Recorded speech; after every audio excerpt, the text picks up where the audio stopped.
Why can you remember a stranger's entire life story, but forget their name in 2 seconds? You are at a party. You meet a man named Kevin. 3 seconds later, his name has vanished in a thin air. Is your brain broken? No, it is actually just ruthlessly efficient. Your mind is a survival masterpiece that prefers impressions over raw data. It is not a memory failure. It is a design feature. You do not have a memory problem. You have a preoccupation problem. Most people walk into a room and see emotional temperatures instead of furniture. We are wired to track relationships and behaviors, not abstract identifiers.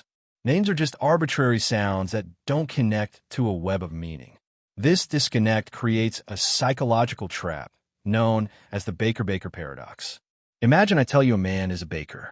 Your brain immediately lights up with associations. You think of flour, warm bread, and early mornings. Now, imagine I tell you the man's surname is Baker. That same word suddenly becomes an isolated, rootless label. As a name, Baker has no synonyms and no emotional hook. It sits in your working memory like a piece of dry data. Your brain is an efficient machine that preferentially holds onto things that mean something. Facts usually come with a story or context that gives the brain something to grab. But names are semantically empty. They are the order of service at a funeral, while the stories are the actual experience. We forget the printed text, but remember who cried the most. Names are low-frequency words that ask the brain to do something it was never good at.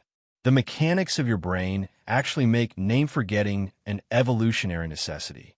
We have dedicated processors for faces, but none for names. Recognizing a face was a survival skill long before we had written labels. When you meet someone, your prefrontal cortex is already juggling 6 different things. You are reading their tone.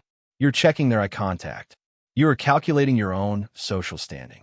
In this moment of cognitive chaos, someone hands you a single, arbitrary syllable. This is the next-in-line effect.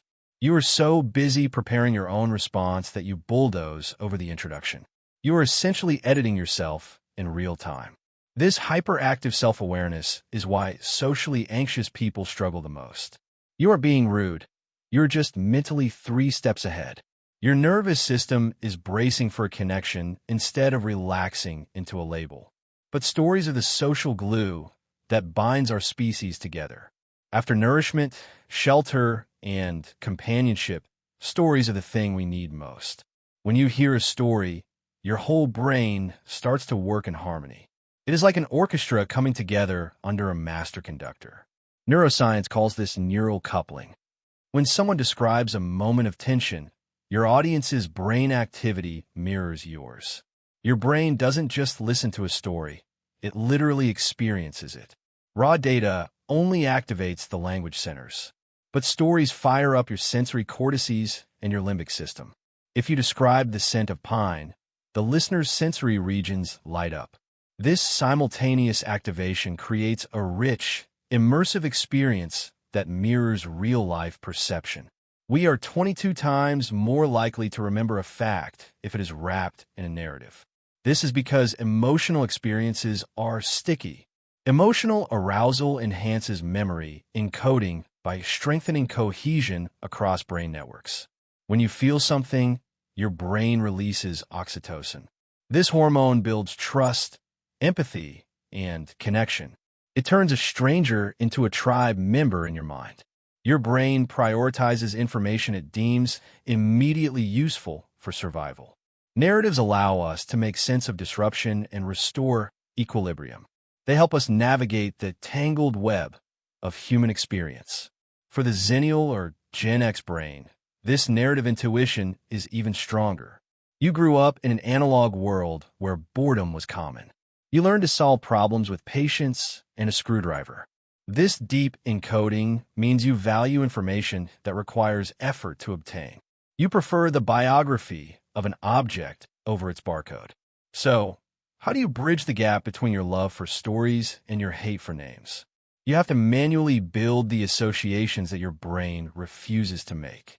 Psychologists suggest a technique called ASAR: attend, say, associate, retrieve. First, give the name your full attention. Then, Say it back immediately to strengthen the encoding. Associate the name with something vivid or unusual. If you meet a Sally, imagine her eating a giant salad.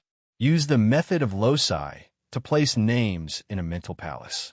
Mentally associate the person with a familiar room in your childhood home. This uses your spatial memory to organize abstract information. You are essentially constructing a little bridge between the sound and the meaning. It takes more work, but it is the only way to satisfy your narrative brain.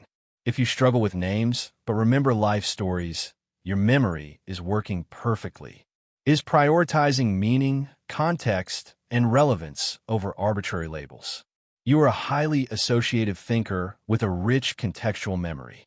Your brain was built to store the real stuff of who a person is. It prefers the texture of a conversation over the printed text of a name.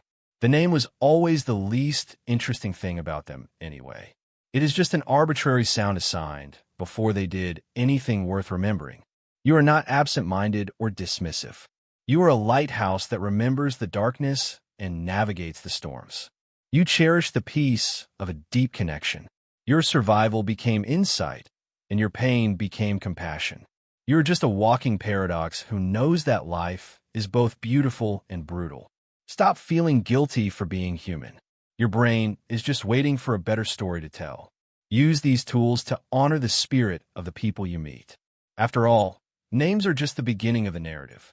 Focus on the stories, and the rest will eventually find its place.